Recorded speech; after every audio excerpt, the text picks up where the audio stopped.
Welcome to another Cup of Joe. I'm your host, Joe Tumalo, CEO of Plan Giving Partner, with my return guest, the awesome Greg Warner. Welcome back, Greg. Thanks for having me again. That's Yeah, a good sign. yeah, from Market Smart, wonderful company. We're going to talk a little bit about that at the end, and we're going to start with some practical ideas for everybody. And the one I love this value equation. What the heck is that? The value equation, right? Yeah, what is that? A lot of people don't think about the value equation, especially in fundraising, and it's very important that people understand it because in the end, no exchange of money ever really occurs unless there is an exchange of value and the person giving the money understands what value they're going to get or could get in the future in return for their money. I mean, there's no altruism that, or at least not pure altruism in philanthropy. Everybody wants something, even if it's anonymity. You want Okay. me to keep expanding or did All right. Well, good to see it. So, That's it, cup of Joe. It was a quick cup of coffee. little espresso. I used to do that. I used to do the 30-second cup of Joe's on my own. I'd get like a little espresso cup. So yeah, so can you give practical examples of how people Yeah, can? so okay, one supporter might want their name on the wall in the entrance of the building. Another, like I said, might want anonymity. Yet another might want to have a way to teach their grandchildren about what it means to share and be good to their community. I mean, everybody wants something in return for their giving. And what we all need to understand is how does the value equation really work? It's really a simple equation, and I'll lay it out for you like this. And people weigh this mostly, by the way, subconsciously. I mean, your donors think about this. It's kind of like a seesaw on a fulcrum, you know, and they will make decisions mostly subconsciously about whether they perceive that they are getting or will get value from engaging with your charity, your cause, your mission, or whether they aren't. And they'll think about it consciously too, but mostly subconsciously. And the value equation that they go through, which I'll get to in just a second, if it's not met or far surpassed, far exceeded in terms of what they want, they will not give again or they'll not respond to emails or outreach. So it's really important to understand the value equation so that you can aim to meet or exceed what and the value that people that you should deliver in order to build the relationship that is required for major giving and legacy giving. So you ready for the three components? Yeah, yeah, yeah, yeah. I'm baiting you. So it's really there's tangible components like did they say thank you? Did I get the giving receipt? Did I get what I needed from my accountant? You know, things like very tangible. Or did they spell my name right? Things like that. But then there's the intangible, which is can be much softer, of course, is did they make me feel the way I wanted to feel? Did I become the person that I wanted to become?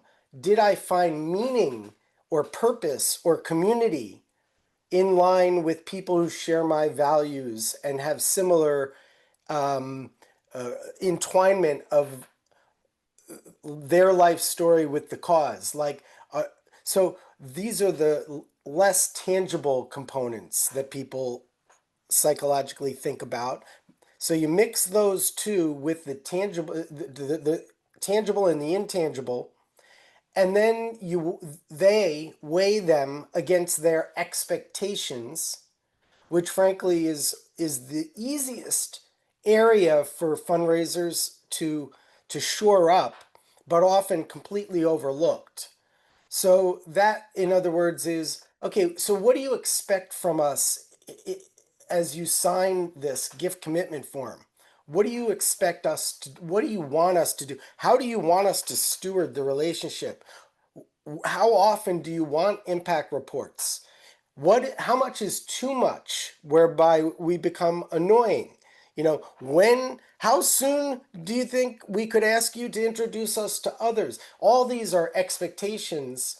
There's a great book by M. Kent Stroman called Asking About Asking.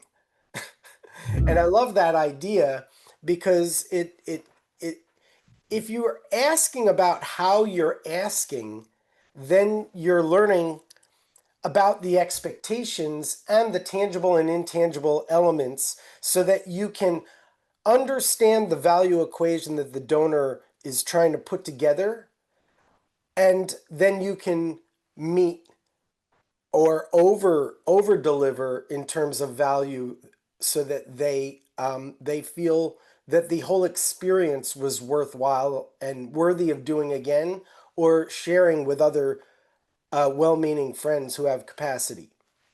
Well, it's That awesome. makes So it's sense? surveying, right? We're really talking about surveying all along the whole point. And I like to say Right. asking permission. Is this a Yes. good time? Is this a good time to be talking about in my most of my space? Other ways to provide for us besides writing a check, right? Through Yep. your state, right? Just asking permission. Or if something, one of my favorite quotes is, don't make decisions for your donors. Yes. We all have a tendency to do that. Oh my gosh, they were ticked off that we screwed some, whatever. We spelled their name wrong and whatever in the annual report, right? I can't call them. Or they just made one of their largest gifts. I can't talk to them about plan giving. Why make that decision? Why not ask for permission? Survey, right? Yeah. Yeah, that's pretty much it. It's always testing, probing, being curious. As long as you're polite about it and you use softening statements, hey, I'm not sure if this is the right time to ask about this, but I'm wondering if this, and please let me know if it's too early, right? That's a softening statement. That's an easy way to ease into it and be very considerate and show that you're just taking their temperature. You're not, you're just asking about asking. Yeah. Love that. I'm going to check that book out. Thank you. And give us a quick 30-second commercial on Market Smart, Greg. Sure. Market Smart. We help major legacy and mid-level donors um, self-qualify for outreach. So it's a donor-driven system that we supply to help ensure that fundraisers are not reaching out to people at the wrong time and without the right information. We bring people together when the timing's right. As someone who makes about 150 donor calls a week, that's awesome. I know you guys do great work, and we have a mutual client that you're getting started with. I'm very excited because I make phone calls for them, so I'm very excited. I make cold calls, and I'm a heavy volume kind of guy. Once I get somebody on the phone, if they're into it, we can have a hour conversation on the phone. But the vast majority, like any business, is voicemails, emails, or not a lot, but some people rushing me off the phone. Mm-hmm. Love you guys. I'll give when I want. That's a big one. Maybe we could do another CupoJoe on that. I'll give when I want to give. Thanks for calling. Got to go. Right. So, and how can people get in touch with you? At imarketsmart.com. That's the letter I, marketsmart.com, or just look me up on LinkedIn, Greg Warner. I actually respond if you ever want to chat or if you're looking for information. Yeah. Yeah, check them out, folks. Thank you, Greg. Great work.